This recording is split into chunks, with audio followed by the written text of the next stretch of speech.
بسم اللہ الرحمن الرحیم۔ میں اور آپ کیسے اللہ عز و جلال کی رحمت کا مستحق بن سکتے ہیں؟ رسول اللہ صلی اللہ علیہ وسلم نے فرمایا، سب سے آسان طریقہ نماز پڑھنے کے بعد اپنی جگہ پہ بیٹھے رہو جب تک ذکر کرتے رہو۔ سب سے پہلا کام رحمت لینے کا نماز پڑھنے کے بعد کچھ دیر بیٹھ جایا کریں۔ ہوتا کیا ہے، نماز پڑھی اور نکل گئے، وہی کام ہے۔ کام کس نے کرنا ہے؟ جس نے کرنا اس کو چھوڑ کے جا رہے، جس نے نہیں کرنا اس کے پاس جا رہے۔ سوچنے کی بات ہے نا۔ دوسرا طریقہ، رسول اللہ صلی اللہ علیہ وسلم نے فرمایا، رحم اللہ رجلا صلی اربعا قبل العصر، جو 4 رکعتیں عصر کی نماز سے پہلے پڑھ لیتا ہے، رب تعالی اس پہ رحمت کی برکھا برساتے ہیں۔ تجربہ کیجیے، وقت نکالیے، نماز پڑھنے آئیے۔ اور عصر اور صبح کی نماز پہ فرشتوں کی ڈیوٹیاں چینج ہوتی ہیں۔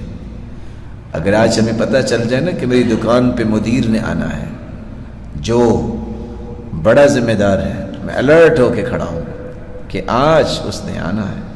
اور یہاں صبح اور عصر کی نماز پہ روزانہ فرشتوں کی ڈیوٹیاں چینج ہوتی ہیں، اس لیے جو نماز پڑھ رہے ہوتے ہیں اللہ عز و جلال پوچھتے ہیں، وَهُوَ أَعْلَمُ بِهِمْ، اللہ جانتے ہیں، صرف ان کی گواہی لینا چاہتے ہیں۔ مِنْ أَيْنَ أَقْبَلْتُمْ، فرشتوں کہاں سے آئے؟ وہ کہتے ہیں مِنْ عِنْدِ عِبَادِ لَكَ فِي الْأَرْضِ، زمین میں گئے تھے آپ کے بندوں کے پاس، کیا کر رہے تھے؟ فرشتے کہتے ہیں اتیناہم وہم یصلون وترکناہم وہم یصلون، جب ہم گئے تھے تب بھی وہ نماز میں ہی کھڑے تھے، جب ہم آئے ہیں تب بھی نماز میں ہی کھڑے تھے۔ اللہ عز و جلال فرماتے ہیں، میرے فرشتوں گواہ رہنا، میں نے ان کو معاف کر دیا۔ رسول اللہ صلی اللہ علیہ وسلم نے تیسرا طریقہ بیان کیا، رحم اللہ رجلا قام من اللیل فصلى وایقظ امرأته فإن أبت نضح في وجهها الماء، اللہ رحمت کی برکھا برسائے اس انسان پہ جو رات کو تہجد کری اٹھتا ہے اور اکیلا نہیں اٹھتا، اپنی بیوی کو بھی اٹھاتا ہے، اگر پسو پیش کرتی ہے تو اس پہ پانی کا چھڑکاؤ کرتا ہے۔ وَرَحِمَ اللَّهُ امْرَأَةً قَامَتْ مِنَ اللَّيْلِ فَصَلَّتْ وَأَيْقَظَتْ زَوْجَهَا فَإِنْ أَبَى نَضَحَتْ فِي وَجْهِهِ الْمَاء، اور ایسی عورت پہ بھی اپنی رحمت کی برکھا برسائے جو رات کو اٹھ کے تہجد پڑھتی ہے، خامند کو اٹھاتی ہے، اگر وہ نہیں اٹھتا تو پھر پانی کا چھڑکاؤ کرتی ہے۔ لیکن یہ کن لوگوں کی باتیں ہیں؟ جن کو اللہ عز و جلال نے چن لیا ہوتا ہے، جن کو اللہ عز و جلال نے اپنی رحمت اور اپنی عنایات سے نوازا ہوتا ہے، ایسے لوگوں کو اس موقع پہ رحمت اللہ تعالیٰ عطا فرماتے ہیں۔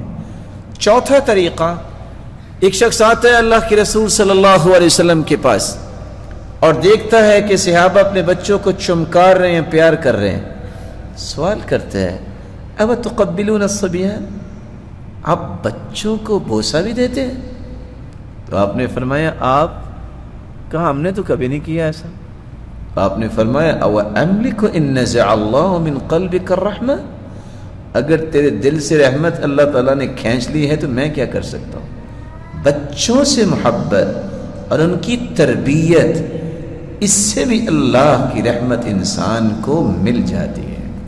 پانچواں طریقہ رسول اللہ صلی اللہ علیہ وسلم نے سمجھایا ہے، رحم اللہ رجلا سمحا اذا باع سمحا اذا اشترى سمحا اذا قضى سمحا اذا اقتضى، اللہ رحمت کی برکھا برسائے اس شخص پہ جو چیز بیچتا ہے نرمی کے ساتھ، خریدتا ہے نرمی کے ساتھ، فیصلہ دیتا ہے نرمی کے ساتھ، فیصلہ طلب کرتا ہے نرمی کے ساتھ۔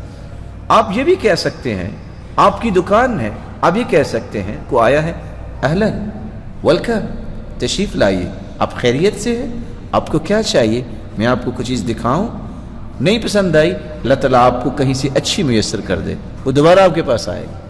اور اگر آپ یہ کہیں، اوے میں تو نہیں یہ کہہ سکتا، وہ کیا لینا ہے، دوبارہ نہیں آئے گا۔ اور اگر خریدتے وقت بھی آپ کہہ سکتے ہیں، السلام علیکم ورحمۃ اللہ وبرکاتہ، محترم بھائی یہ چیز آپ کے پاس میسر ہے، تو وہ آپ کی خدمت بھی کرے گا. اور آپ جاتے کہ اوے ادھر آئے، کیا خیال ہے، وہ آپ کو کہے گا کہ میری دکان پہ قدم رکھے؟ نہیں کہے گا. رسول اللہ صلی اللہ علیہ وسلم نے تقاضا کرتے وقت بھی اور فیصلہ دیتے وقت بھی فرمایا جو نرمی کرتا ہے رب تعالی اس پہ رحمت کا نزول فرما دیتے ہیں.